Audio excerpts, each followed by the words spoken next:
Good morning, student. Myself, Kuldeep Singh, as a physical education teacher, Vishwasnagar Sharda public school Bhuna. तो प्यारे विद्यार्थियों, हम +2 class physical education के बारे में आज डिस्कस करेंगे। हमारा +2 क्लास के अंदर 12th क्लास के अंदर हमारा लेसन नंबर 2 खेल तथा पोषण, खेल और पोषण। तो आज हम इसकी शुरुआत करते हैं कि खेल एवं पोषण जो हमारा सेकंड लेसन है। तो क्या होता है खेल एवं पोषण? तो सबसे पहले बात आती है संतुलित आहार। हमारा टॉपिक आज का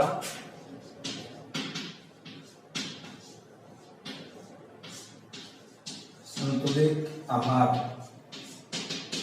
क्या है संतुलित आहार? किस आहार क्या होता है? भोजन, संतुलित पौष्टिक भोजन।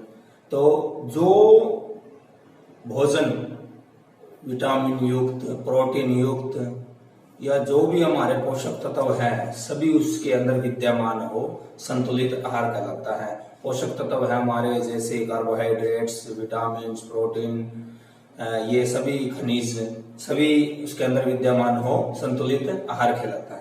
तो इसमें बात आती है कि इसमें कोई संदेह नहीं है कि प्रत्येक व्यक्ति हष्ट पुष्ट व स्वस्थ रहना चाहता है। इसमें किसी प्रकार का संदेह नहीं है। हर व्यक्ति यह चाहता है कि वह अपने शारीरिक रूप से, मानसिक रूप से या भावनात्मक रूप से हष्ट पुष्ट हो।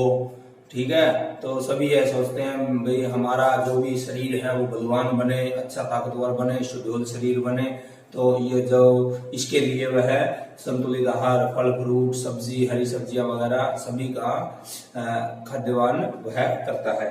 कि आहार एवं पोषण हमारी वृद्धि व विकास में अत्यंत महत्वपूर्ण भूमिका निभाता है। कि हमारी जो वृद्धि और विकास है उसके अंदर आहार, जो हमारा आहार है, हम किस प्रकार का आहार लेते हैं। कोई वेज लेता है, कोई नॉन वेज लेता है, कि उसके अंदर उसमें देखा जाता है कि किस प्रकार का वह आहार लेता है और उससे हम वृद्धि और विकास में वृद्धि कर सकते हैं। कि वैसे तो पोषण की आवश्यकता प्रत्येक व्यक्ति के लिए जरूरी होती है, लेकिन खेलों में भाग लेने वाले व्यक्तियों के लिए तो ये और भी अधिक जरूरी हो जाता है। हर व्यक्ति के लिए पोषण जरूरी है। अगर कोई रोगी है तो उसके लिए भी डॉक्टर वगैरह ये बोलते हैं कि आप संतुलित आहार लें, इसके अंदर फल फ्रूट लें, विटामिन है, सबसे ज्यादा प्रोटीन है, वही खाद्य पदार्थों का आप प्रयोग करें। और स्पोर्ट्स के लिए भी ये सबसे महत्वपूर्ण होता है कि खिलाड़ी भी सुबह शाम की जो भी उसके अंकुरित होते हैं कि सबसे ज्यादा उसके अंदर प्रोटीन, विटामिन किस वस्तु के अंदर है वो सभी खिलाड़ी खाना पसंद करते हैं। तो इसके उचित पोषण की सहायता से खिलाड़ी अपने खेल प्रदर्शन को बढ़ा सकते हैं तथा खिलाड़ियों को उचित पोषण प्रदान करने के लिए कुछ सप्लीमेंट भी जरूरी होते हैं। खेल प्रदर्शन को बढ़ाने के लिए संतुलित आहार या पौष्टिक आहार तो लेते हैं खिलाड़ी, उसके साथ साथ में वो सप्लीमेंट जैसे क्रेटीन, प्रोटीन, इसका भी यूज करते हैं जो उनके मसल्स को ताकतवर बना दे, स्पीड बना दे, उसके लिए ये सप्लीमेंट का भी प्रयोग किया जाता है। तो हमारा आज का टॉपिक था कि संतुलित आहार क्या है। तो देखिए कि संतुलित आहार या भोजन का संबंध उन खाद्य पदार्थों के ग्रहण करने से है जो शरीर को वृद्धि व रख रखाव के लिए निश्चित मात्रा में सभी आवश्यक तत्वों को शरीर की आवश्यकता के अनुसार पूर्ति कर सके। संतुलित आहार का अर्थ है भोजन के सभी समूहों से भोजन की उचित मात्रा लेना। कि इसका मतलब कहने का यह है कि जो हमारा संतुलित आहार भोजन है वह खाद्य पदार्थ जो हमारे शरीर की पूर्ति कर सके उसे संतुलित आहार कहलाते हैं। संतुलित आहार में आपको बता दिया गया था कि सभी फल फ्रूट जिसके अंदर प्रोटीन, विटामिन, कार्बोहाइड्रेट सभी विद्यमान हो वह संतुलित आहार कहलाता है। कि वह आहार जिसमें भोजन के सभी आवश्यक तत्व कौन से होते हैं? जैसे अभी बताया था, प्रोटीन, कार्बोहाइड्रेट्स, वसा, विटामिन, खनिज लवण तथा जल सहित सभी अनुपात में हो, संतुलित आहार कहलाता है। दूसरे शब्दों में हम एक और बता सकते हैं कि संतुलित आहार वह होता है जिसमें भोजन के विभिन्न तत्व सही व उचित मात्रा तथा गुण में व्यक्ति की आवश्यकता के अनुसार हो। कि जो भी व्यक्ति की जरूरत है उनको पूर्ति के लिए, जो भी हमारी फिजिकल फिटनेस के लिए जो भी आहार का प्रयोग हम करते हैं उसे संतुलित आहार, तत्वों का प्रयोग करते हैं उसे संतुलित आहार कहते हैं। एक परिभाषा के अनुसार बताया गया है कि विभिन्न खाद्य पदार्थों से निर्मित वह आहार जो शरीर को सभी पौष्टिक तत्व उसकी न्यूनतम संतुलित आहार के लिए निम्नलिखित बिंदुओं से आवश्यक है। एक और परिभाषा दी गई है कि विभिन्न खाद्य पदार्थों से निर्मित वह आहार, वह उससे बना हुआ वह आहार जो शरीर को सभी पौष्टिक तत्व तथा उसकी न्यूनतम शारीरिक आवश्यकताओं के अनुपात में प्रदान करता है, संतुलित आहार कहलाता है। प्रत्येक व्यक्ति एक ही प्रकार के आहार की आवश्यकता नहीं होती, वह भिन्न भिन्न व्यक्तियों के लिए भिन्न भिन्न आहार होता है। हर व्यक्ति के लिए, कोई भी हो, छोटा हो उसके लिए छोटा।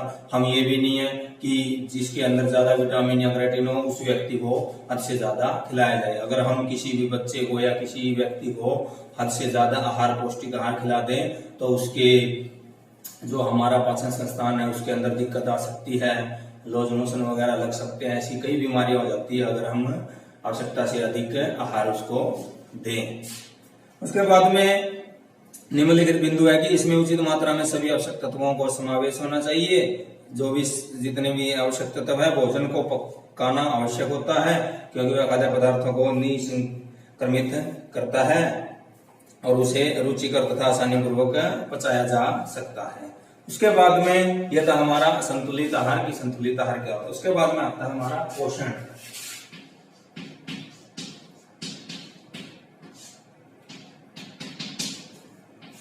कि पोषण क्या होता है कि संसार में प्रत्येक व्यक्ति स्वस्थ जीवन जीना चाहता है। किसी व्यक्ति का सामाजिक या आर्थिक स्तर जैसा भी हो उसके स्वास्थ्य का मुख्य आधार भोजन ही होता है। कोई भी व्यक्ति है सबसे पहले उसको भोजन की आवश्यकता है। अगर आपको कितनी भी भूख लगी हो, अगर आप भोजन नहीं करेंगे तो आपकी भूख नहीं जाएगी। चाहे आप कुछ भी खा ले, चाहे आप फ्रूट्स वगैरह कितने भी खा ले, अगर आप अन्न का भोजन यानी जो सब्जी रोटियां वगैरह होती है हम उसका प्रयोग नहीं करेंगे तब तक हमारी भूख नहीं जाएगी। तो अतः भोजन एवं पोषण का ज्ञान होना प्रत्येक व्यक्ति के लिए अत्यंत आवश्यक है। सामान्य तौर पर भोजन एवं पोषण को एक दूसरे का पर्याय समझा जाता है, जबकि ऐसा सोचना अनुचित है कि वास्तव में भोजन का अर्थ उन सभी पदार्थों से होता है जिनका उपयोग करके मानव जीवित रह सकता है। हमें जीवित रहने के लिए कपड़ा, भोजन और मकान की आवश्यकता होती है। व्यक्ति की 3 ही जीवित क्रियाएं होती हैं। भोजन या आहार विभिन्न पदार्थों का मिश्रण होता है। कई पदार्थों के मिश्रण से भोजन बनता है जो सभी पदार्थों से जो जीवन के लिए आवश्यक होता है, जबकि पोषण एक गतिशील प्रक्रिया है जिससे आहार या भोजन के उपयोग से शरीर को स्वस्थ बनाया जा सकता है। तो एक और बताया गया है कि वास्तव में पोषण उस प्रक्रिया को कहा जाता है जिसके द्वारा एक जीवित प्राणी भोजन को पचा लेता है तथा उसका ऊतकों की यानी टिश्यू जो होते हैं कि वृद्धि व प्रतिस्थापन यानी रिप्लेसमेंट करता रहता है। कि अपना जो भी पोषण है, आहार है, भोजन है, उसको पचाने के लिए वह हर प्रकार की गतिविधियां करता है, उसे ही पोषण कहा जाता है। उसके बाद में पोषण भोजन के विज्ञान के रूप में परिभाषित किया जा सकता है जिसका संबंध स्वास्थ्य से होता है। एक और बोला गया कि जो भोजन पोषण का संबंध है वो स्वास्थ्य से भी रिलेटेड होता है। दूसरे शब्दों में कहा गया है कि पोषण भोजन का विज्ञान है जो प्रक्रिया से संबंधित है, जो बताते हैं कि भोजन कैसे पचता है, पोषक तत्व कैसे अवशोषित होते हैं, वे ऊतकों द्वारा प्रयोग किए जाते हैं, वैसे वितरित होते हैं और अपशिष्ट पदार्थ शरीर से बाहर निकालते हैं। ये एक हमारी जो पाचन संस्थान होता है उसकी क्रिया होती है कि हम भोजन को मुंह के द्वारा खाया जाता है, फिर हमारी जीभ के अंदर जो लार होती है वह भोजन को इधर उधर धकेलती है और एक लार के माध्यम से हमारी भोजन नलिका के अंदर प्रवेश करवाती है। फिर वो भोजन हमारे स्टोमच के अंदर यानी आमाशय के अंदर लगभग 4 घंटे तक पचता है। फिर वो भोजन हमारे दाएं बड़ी आंत से छोटी आंत में, छोटी आंत से बड़ी आंत में ऐसे जाती है और लास्ट में हम उसको व्यर्थ पदार्थ के तौर पर बाहर निकाल देते हैं। तो इस क्रिया को पाचन संस्थान के माध्यम से समझाया जाता है कि भोजन हम किस प्रकार से कर सकते हैं। उसके बाद में कि जो पोषक तत्व है वो कौन से होते हैं। एक तो होता है मैक्रो,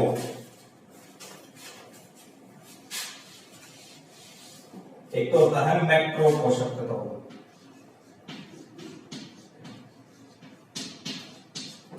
मैक्रो इसको गृहीत,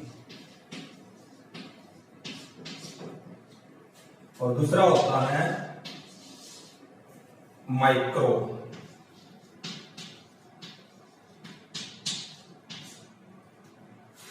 माइक्रो जिसको बोलते हैं सूक्ष्म। ये दो प्रकार के पोषक तत्व होते हैं, एक तो मैक्रो पोषक तत्व जिसको वृत्त बोला जाता है, और एक है माइक्रो पोषक तत्व जिसको सूक्ष्म तत्व भी बोला जाता है। तो सबसे पहले हम बात करते हैं कि जो मैक्रो पोषक तत्व है यानी वृत्त, कि जो पोषक तत्व यानी मैक्रो पोषक तत्व किसी व्यक्ति के आहार का मुख्य भाग होते हैं, अतः यह कहा जा सकता है कि अधिक मात्रा के लिए लिए जाते हैं। जो मैक्रो पोषक तत्व है वह हमारी जरूरत की पूर्ति के लिए अधिक यानी भोजन जो भी हमें जरूरत है उससे थोड़ा सा अधिक लिया जाता है। ये ऊर्जा प्रदान करते हैं तथा वृद्धि और मरम्मत कार्य हेतु आवश्यक होते हैं। इनमें आता है कि पोषक तत्व कौन से हैं। जो मैक्रो पोषक तत्व है वह कौन से हैं कि कार्बोहाइड्रेट्स, सबसे पहले आता है कार्बोहाइड्रेट्स, फिर आता है प्रोटीन, वसा और पानी। ये चार हैं जो हमारे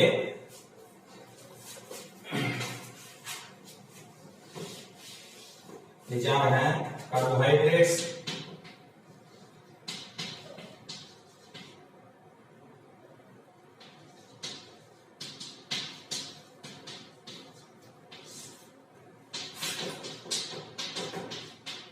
नंबर 2 पे आता है प्रोटीन,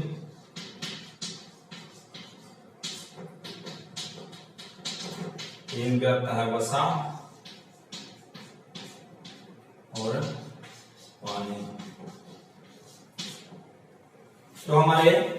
तो सबसे पहले हम बात करते हैं कार्बोहाइड्रेट्स की। सबसे पहले हम बात करते हैं कि कार्बोहाइड्रेट्स क्या होता है। कार्बोहाइड्रेट्स ऊर्जा के सबसे महत्वपूर्ण स्रोत है। यह है जो हमारी ऊर्जा प्राप्त करने की जो शक्ति है उसका सबसे महत्वपूर्ण स्रोत है। इसमें कार्बन, हाइड्रोजन तथा ऑक्सीजन के तत्व विद्यमान होता है, इसीलिए इसको कार्बोहाइड्रेट्स बोला जाता है। कार्बन, हाइड्रोजन और ऑक्सीजन ये सभी के सभी इसके अंदर विद्यमान होते हैं, इसीलिए इसको कार्बोहाइड्रेट्स बोला जाता है। इन जैसे नाम से पता लगता है कि जो प्रथम भाग होता है इसका कार्बो, कार्बो का क्या अर्थ है? कार्बो है, इसका अर्थ है कि कार्बन, तो कार्बो का अर्थ है कार्बन। फिर उसके बाद में आता है हाइड्रो, इसके बाद में इसके दूसरे भाग का हाइड्रे, ये जो हाइड्रे है इसका अर्थ है, इसका क्या अर्थ है? इसका अर्थ है कि हाइड्रोजन,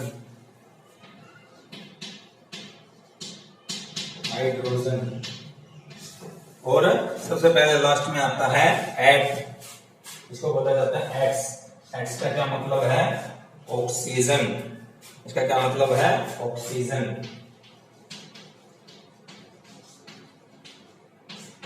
तो ये इन तीनों के मिश्रण से कार्बोहाइड्रेट्स बनता है और इसका हमारे भोजन के अंदर होना बहुत आवश्यक है। तो उसके बाद में आता है कि कार्बोहाइड्रेट्स दो प्रकार का होता है, साधारण कार्बोहाइड्रेट्स व जटिल कार्बोहाइड्रेट्स। साधारण के अंदर आते हैं ग्लूकोज, फ्रुक्टोज, गैलेक्टोज, सुक्रोज आदि।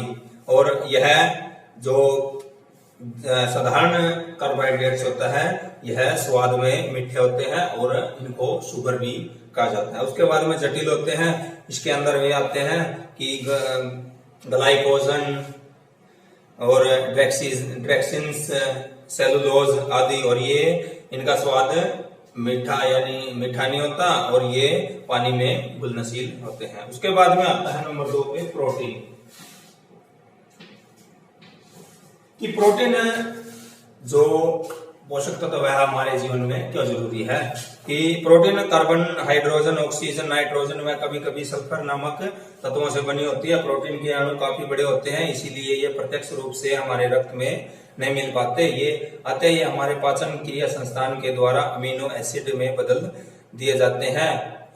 अमीनो एसिड में बदल दिए जाते हैं और अमीनो एसिड हमारे शरीर में 23 होते हैं, 23, जिनमें से 9 अमीनो एसिड आहार में आवश्यक उपलब्ध होते हैं। इन अमीनो एसिड का प्रयोग हमारे शरीर के लिए मांसपेशियां, नाखूनों, त्वचा, बालों तथा आंतरिक अंगों का निर्माण करने में सहायक होता है। प्रोटीन नए ऊतकों को भी बनाते हैं और टूटे ऊतकों को मरम्मत करता है कि जो हमारे शरीर के अंदर जो भी हमारे ऊतक है, मांसपेशियां हैं, हमारे नाखून को बढ़ाने में, बालों को बढ़ाने में प्रोटीन सबसे महत्वपूर्ण भूमिका निभाता है हमारे शरीर के अंदर। तो टूटे होते हैं और तथा जल तथा अम्लों के संतुलन का नियमितता से कार्य करता है। उसके बाद में आती है नंबर 3 पे वसा। वसा क्या होती है? जो हमारे शरीर में वसा भी बहुत जरूरी है, फैट जिसको बोला जाता है, उसका भी हमारे शरीर में होना बहुत आवश्यक होता है। वसा में कार्बन, ऑक्सीजन, हाइड्रोजन नामक तत्वों का प्रतिशत कम से कम 76, 12 और 12 होता है। यानी हमारे वसा के अंदर कार्बन 76%, हाइड्रोजन 12 और ऑक्सीजन 12% पाई जाती है 100% में से। तो वसा शरीर की अनेक क्रियाओं के लिए अत्यंत आवश्यक होती है। वसा हमें गर्म रखती है तथा कोमल अंगों की सुरक्षा प्रदान करती है। कि वसा का क्या कार्य है? वह हमारे जो भी शरीर है इसको गर्म रखती है और हमें सुरक्षा प्रदान करती है, हमारे शारीरिक अंगों को सुरक्षा प्रदान करती है, जो हमारे शारीरिक अंग है। वसा हार्मोन्स के उत्पादन में भी सहायता करती है। वसा को उसकी संरचना के अनुसार वर्गीकृत किया जा सकता है। अलग अलग प्रकार की वसा की भिन्न विशेषताएं होती है, जो हमारे शरीर के अंदर भिन्न भिन्न तरीकों से प्रतिक्रिया करती है। कि हमारे शरीर के अंदर वसा अलग अलग प्रकार से कार्य करती है। आहार में वसा के 3 भिन्न समय होते हैं, जैसे सैचुरेटेड वसा, पॉलिनसैचुरेटेड वसा और मोनो अनसैचुरेटेड वसा। तो जो इसका अर्थ है कि जो हमारे शरीर के अंदर वसा की भी बहुत मात्रा होनी चाहिए, इससे जो पोषक तत्व है वो होने चाहिए। उसके बाद में आता है नंबर 3 पे पानी। आपको पता है पानी का हमारे जीवन में बहुत महत्व है। पानी के बगैर हम जीवित नहीं रह सकते। जो हमारे मैक्रो पोषक तत्व है उसके अंदर पानी एक यौगिक है जो 2:1 के अनुपात में हाइड्रोजन तथा ऑक्सीजन तत्वों के मिलने से बना है। जो पानी है वो हाइड्रोजन प्लस ऑक्सीजन से मिलकर बना होता है। हमारे रक्त में लगभग 90%, हमारा जो रक्त है तो लगभग 90% पानी पाया जाता है। यह पोषक तत्वों को शरीर की कोशिकाओं तक ले जाने में सहायता करता है। जो हमारे पोषक तत्व है, पानी क्या करता है? उनको जो हमारे शरीर की कोशिकाएं हैं उन तक पहुंचाने में सहायता करता है, जो पानी है हमारे शरीर में, तथा अपशिष्ट पदार्थों को बाहर निकालने में महत्वपूर्ण भूमिका निभाता है। और जो हमारे अपशिष्ट पदार्थ होते हैं उनको बाहर निकालता है। यह हमारे शरीर के तापमान को भी नियंत्रित करता है। यह विभिन्न शारीरिक रासायनिक प्रतिक्रिया हेतु आवश्यक होता है। शरीर के उपापचय हेतु अत्यधिक आवश्यक होता है। कि हमारे जो भोजन है उसको पचाने में पानी भी बहुत महत्वपूर्ण भूमिका है। उसके बाद में आता है नेक्स्ट टॉपिक था हमारा कि माइक्रो।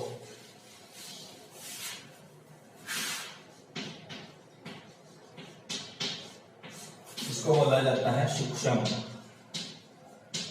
तत्व। कि माइक्रो पोषक तत्व क्या होते हैं? कि खनिज तथा विटामिन सूक्ष्म पोषक तत्वों में सम्मिलित किए जाते हैं तथा सूक्ष्म पोषक तत्वों की आवश्यकता बहुत कम मात्रा में पड़ती है। ये पोषक तत्व शरीर के सामान्य रूप से कामकाज करने हेतु अत्यधिक आवश्यक होते हैं। कि हमारा जो शरीर है उसको काम करने के लिए इन पोषक तत्वों की आवश्यकता होती है, जो है कि कैल्शियम। जैसे बात करते हैं आगे कि इन पोषक तत्वों का प्रमुख कार्य शरीर में विभिन्न रासायनिक प्रतिक्रियाओं को घटित होने में सहायता करती है तथा खनिजों को आगे 2 श्रेणी में बांटा जाता है। कि जो वृत्त यानी मैक्रो खनिज और माइक्रो खनिज, इसको आगे 2 भागों में बांट दिया जाता है। एक तो होता है मैक्रो खनिज और एक माइक्रो खनिज।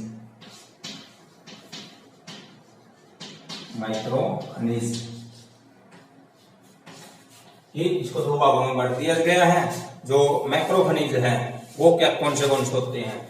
जो हमारे मैक्रो है कि इसके अंदर क्या क्या आते हैं? इसके अंदर आता है कैल्शियम। इसके अंदर आते हैं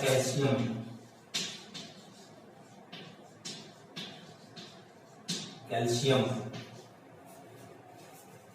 पोटेशियम,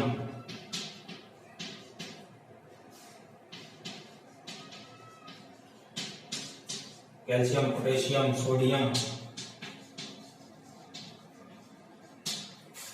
सोडियम, मैग्नीशियम,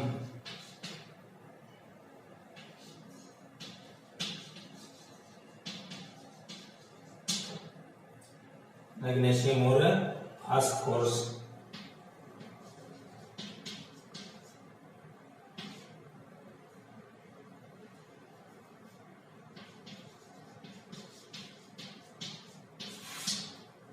कि जो हमारे माइक्रो सूक्ष्म तत्व है इसको दो भागों में बांटा गया है। सबसे पहले माइक्रो खनिज, इसके अंदर आता है कैल्शियम, पोटेशियम, सोडियम, मैग्नीशियम और फास्फोरस।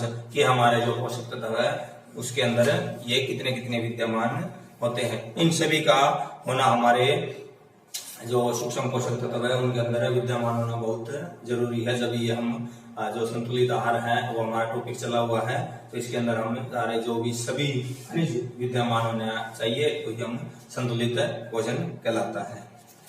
उसके बाद में आता है हमारा कि माइक्रो खनिज। कि जो माइक्रो खनिज है उसके अंदर कौन से तत्व विद्यमान होते हैं।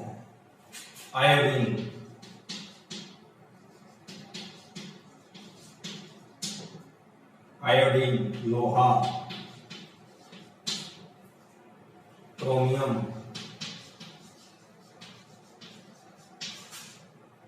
और तांबा, कोबाल्ट। इन जो माइक्रो खनिज हैं ये भी पोषक तत्व हमारे शरीर में विद्यमान होते हैं। आयोडीन, लोहा, क्रोमियम, तांबा और कोबाल्ट। कि जो यह उचित जो हमारे आयोडीन है इसका यह उचित वृद्धि तथा विकास के लिए महत्वपूर्ण होता है। आयोडीन के अभाव के कारण घेंगा रोग हो सकता है। उसके बाद में लोहा या हीमोग्लोबिन के उत्पादन के लिए अति आवश्यक होता है। इसकी कमी के कारण रक्तहीनता भी हो सकता है कि हमारे अंदर रक्तहीनता का रोग हो सकता है। यह यकृत, मीट, अंडे, सूखे मेवे, पालक, केले, हरी सब्जियों में पर्याप्त मात्रा में पाया जाता है। क्रोमियम यह इंसुलिन की क्रिया को उत्तेजित करता है तथा इसकी कमी से मधुमेह रोग हो सकता है। उसके बाद में तांबा या हीमोग्लोबिन के निर्माण में लोहे की मदद करता है। यह अंडे, दाल, सब्जी आदि से पाया जाता है। कोबाल्ट है रक्तहीनता के बचाव करने में तथा इसे हरी पत्तेदार सब्जियों से प्राप्त किया जाता है। उसके बाद में हमारा नेक्स्ट टॉपिक आता है जो हमारे सूक्ष्म पोषक तत्व है। उसके अंदर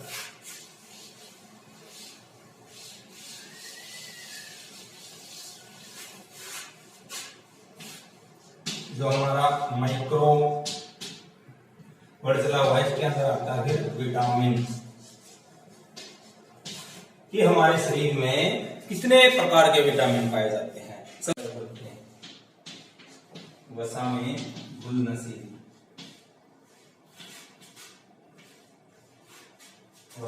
घुलनशील, विटामिन ये होते हैं A, B, E, A. Vitamin A, vitamin D, vitamin E और विटामिन के।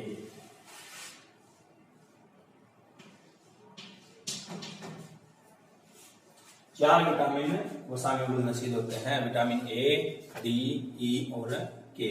ये जो विटामिन ए है बोला जाता है इसकी कमी से रतौंधी नामक रोग होता है।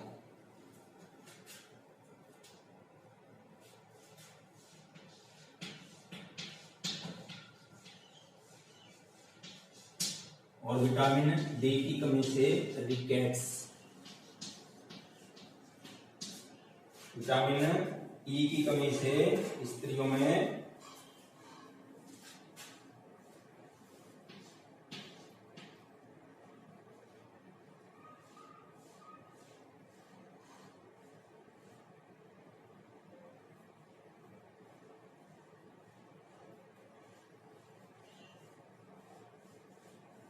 और विटामिन स्त्रियों में भांज कमी।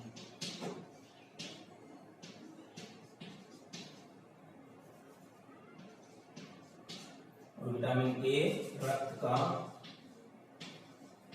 थक्का जमना। ये जो हमारे 5 विटामिन हैं उनसे ये रोग हो जाते हैं। कि विटामिन ए की कमी से कि हमारे ब्लाइंडनेस हो जाते हैं। कि यह प्रथम विटामिन था जिसकी खोज 1913 ईस्वी में की। जो विटामिन है इसकी खोज 1913 ईस्वी में की थी। इसी प्रकार विटामिन डी है, इसकी निर्माण तत्वों द्वारा निर्मित होता है। यह एक श्वेत यानी रवेदार पदार्थ होता है। कैल्शियम तथा फास्फोरस के अवशोषण में सहायता प्रदान करता है। उसके बाद में आता है विटामिन डी कि यह त्वचा का रोग भी होता है। इसकी कोशिका झिल्ली तथा त्वचा को स्वस्थ रखता है। यह कैंसर के उपचार में भी मदद करता है। उसके बाद में विटामिन के, इस विटामिन के मुख्य रक्त का थक्का जमना भी बोला जाता है। उसके बाद में आता है नेक्स्ट टॉपिक हमारा, ये तो हो गए कि वसा में कौन से विटामिन बोलते हैं। विटामिन ए, विटामिन डी, ई और के। अब आता है हमारे पास में पानी में कि जल में घुलनशील, जो बच्चे बी और सी, जो बी और सी विटामिन है वो हमारे जल के अंदर घुलनशील विटामिन है। आपके सामने ये क्वेश्चन भी आ सकता है एमसीक्यूज में, या जो हमारा 3 या 5 नंबर में क्वेश्चन आ सकता है कि विटामिन का संपूर्ण व्याख्या कीजिए, या जल में घुलनशील विटामिनों के नाम बताइए और उनकी व्याख्या कीजिए, या फिर वसा में घुलनशील विटामिन कौन कौन से हैं उनका संपूर्ण व्याख्या कीजिए। तो आपके ये क्वेश्चन भी आ सकते हैं, एमसीक्यूज में भी आ सकते हैं। तो वसा में कौन से थे, बी और सी। जो बी है उसके आगे कई पार्ट हैं, B1, B2, B3, B5, B6, B12 यानी 11 और 12 तक इसके कुछ पार्ट बनाए गए थे। तो जो विटामिन बी है उससे बेरी नामक रोग होता है।